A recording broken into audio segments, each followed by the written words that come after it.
Now we'll talk about what do you mean by upgrading of locks and what do you mean by downgrading of locks. What do you mean by upgrading of lock and what do you mean by downgrading of lock? Upgrading of lock means whenever we are moving from shared lock to an exclusive lock. Whenever we are moving from shared lock to the exclusive lock, it is called as upgrading of the locks. And whenever we are moving from exclusive lock to shared lock, it is called as downgrading. Right? In a simple way, if I want to tell you, even in a simple way, if I want to tell you, this is the shared lock and this is the exclusive lock. Right? This is the normal employee, I can say, and this is the manager.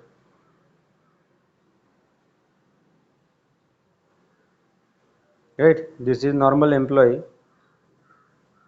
and this is nothing but the manager, if I can say. Right? So from shared lock, if I am transforming to the exclusive lock, it is called as upgrading. It is called as upgrading.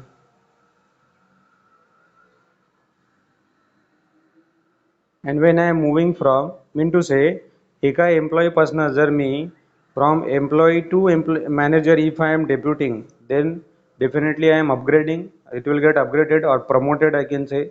But if I am moving from manager to a normal employee, right, then I can say it is downgraded, it is depromoted. So if I am using an exclusive lock and if I am moving to the shared lock, it is called as downgrading. It is called as downgrading. So this is nothing but the downgrading and upgrading of the locks. Okay, now, so that's what I have written. When we want to transform the shared lock into an exclusive lock, it is called as the upgrading of the locks. And whenever we want to transform the exclusive lock to the shared lock, it is called as downgrading of the locks. Right? Now we will come to the other part, that is called as conflicting operations or conflict operations. So what do you mean by these conflict operations?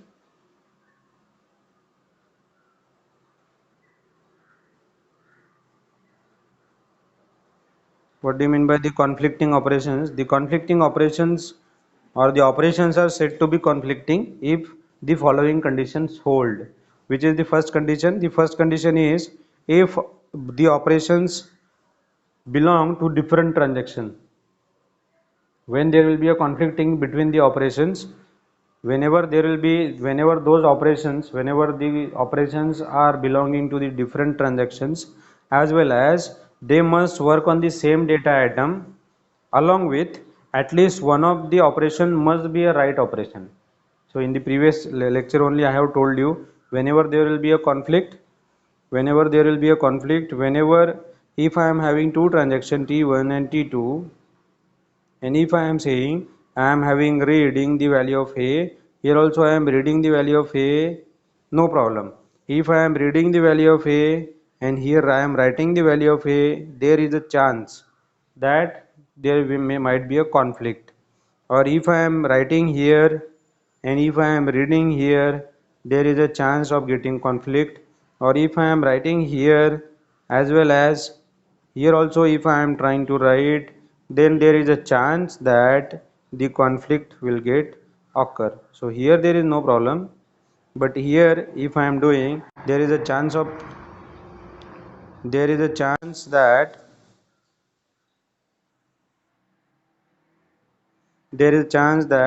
I will be getting a conflict. Here also there is a chance that I will be getting a conflict, and here also there is a chance that I will be getting the conflict. Right? So if I want to tell you, there are three conditions. पहली condition क्या है कि both the operations must be from different transactions. So you can see if I am having here the conflict, here also the conflict, and here also the conflict.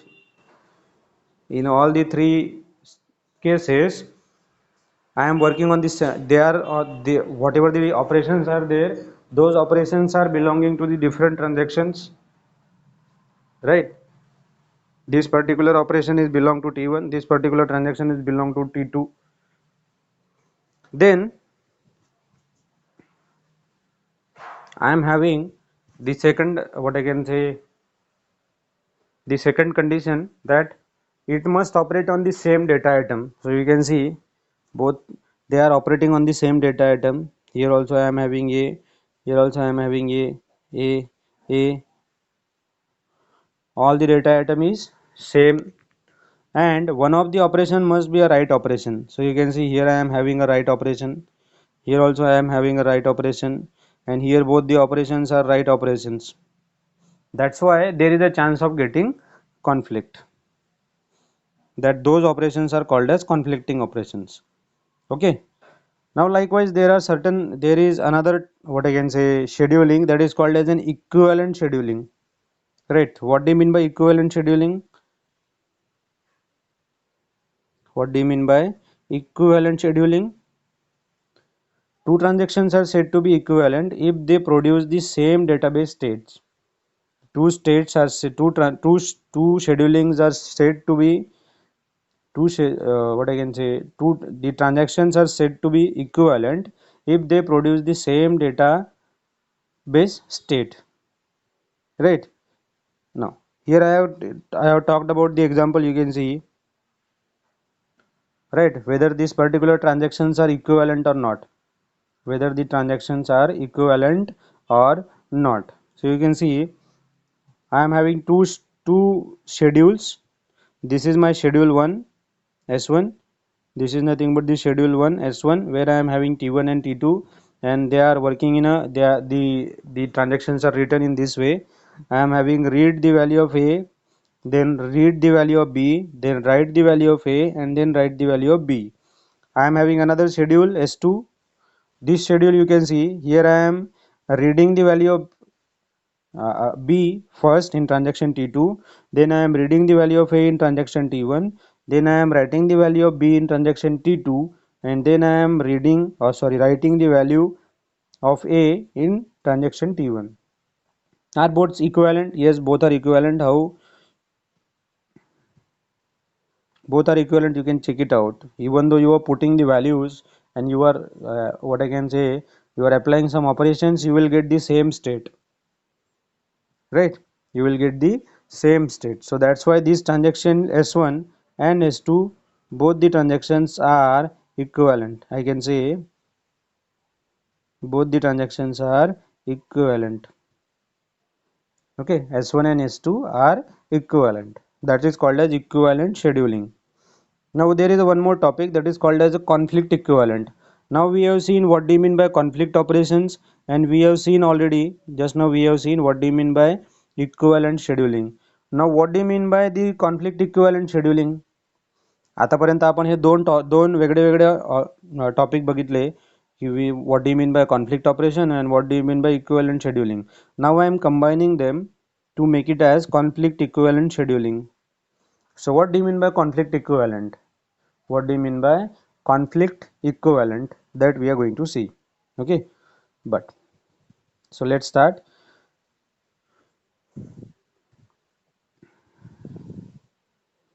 Two schedules are said to be conflict equivalent when I am going to say that two schedules are equivalent if all the conflicting operations of both the schedule must be executed in the same order.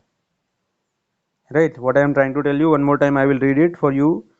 Two schedules are said to be equivalent if all the conflicting operations of both the schedule must be executed in the same order.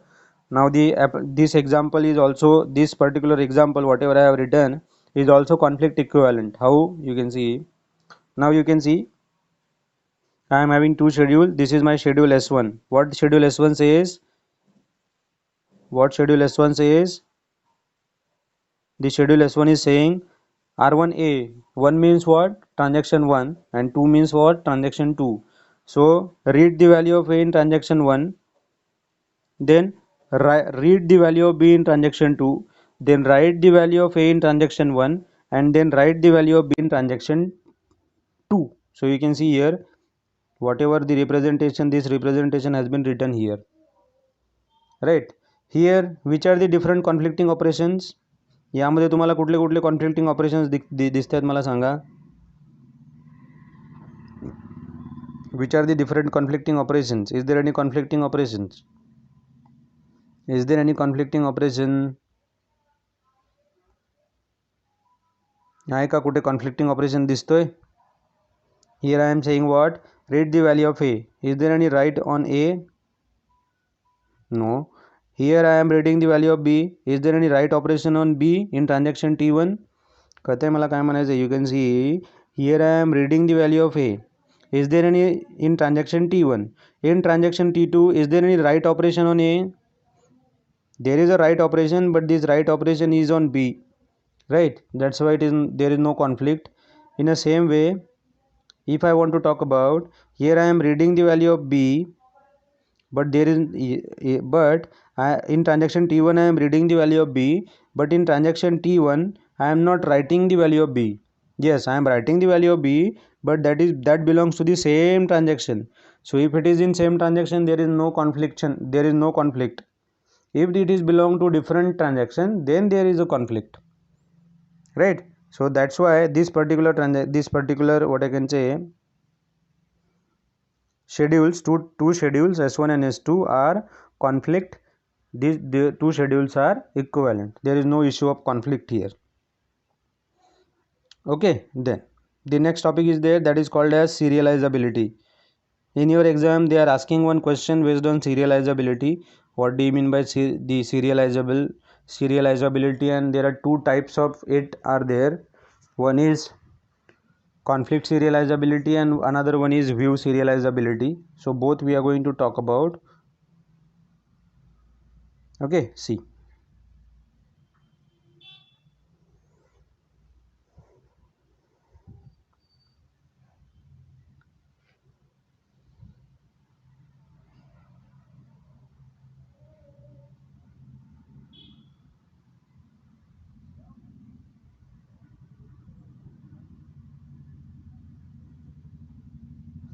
Serializability.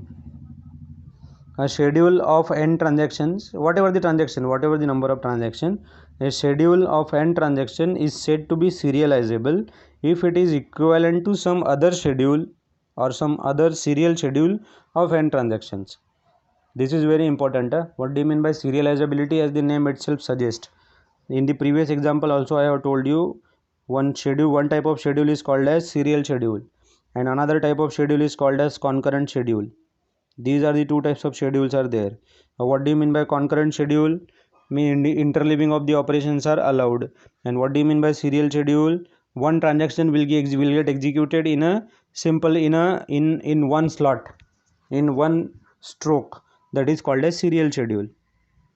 Okay, and concurrent schedule is nothing but both the transaction can execute concurrently. That is called as concurrent schedule. So here I am saying a serializability is nothing but what? A schedule of n transaction is said to be serializable when if it is equivalent to some other serial schedule of those n transactions. So you can see here I have written what I can say, the concurrent schedule. Here I have written the concurrent schedule. What this concurrent schedule says, now you can see. Here I am reading the value of A, right? Here I am reading the value of A, right? And here I am writing the value of A. So there is a direct conflict, you can see. One operation is read in one transaction and in other transaction I am writing the same data item. So there is a direct conflict between read A and write A. One conflicting operation we have got. Another conflicting operation, here you can see I am writing the value of A and here I am reading the value of A and here I am writing the value of A. So there are two conflicts are there, right? So you can see whatever the arrows I have indicated here, those arrows indicates the conflict. You can see there is a conflict between read A and write A, and there is a conflict between write A in T1 and read A in T2, as well as there is a conflict between write A in T1 and write A in T2. So that is a conflict. In the other part, you can see here I am having a direct conflict. I am reading the value of here I am reading the value of B, and here I am writing the value of B, right? One of the operation is right operation. Both the operations belong to different transaction, right? And they are working on the same data item, so all three conditions satisfies, right? That's why they are conflicting operations. Apart from that, you can see here I am having write B, and here also I am having write B, so one conflicting operation. And here I am having write B, and here I am having read B, so another conflicting operations, right? That's why this schedule is conflict equivalent, or I can say here I am having a conflicting operations. Now whatever the schedule here I am getting, this particular schedule is nothing but a concurrent schedule. This particular schedule is nothing but the concurrent schedule. Now in the same way, you can see here I am having a serial schedule equivalent to that. What that serial schedule say? Read A, then write A, read B, write B. So whole transaction will get completed, and after that this transaction T2 will start and it will get executed, right? Then this one, this one, this one and this one, all four will get executed. So it is serial in nature, कारण की एक transaction संपल्यानंतर दुसऱ्या transaction ला chance मिळतोय. Getting? What do you mean by conflict equivalent? Now this concurrent schedule has been represented or converted into a serial schedule. That's why it is called as conflict equivalent. The schedule S1 and schedule S2. That's why it is called as conflict equivalent. So you can see this transaction T1, this particular schedule is nothing but my S1, and this particular schedule is nothing but my S2. And S1 is a subset of S2, or S1 is equivalent to S2, I can say, not subset. S1 is equivalent to S2. That's why both the schedules are conflict equivalent. Why they are conflict equivalent? Why I am not saying directly equivalent? Because there are conflicting operations are there in both the transactions. That's why I am saying it is conflict equivalent, right? Hope so you people have got it what I am trying to tell you. Still, if you are having any doubt, you can ask me. Okay, let me come back to the meet.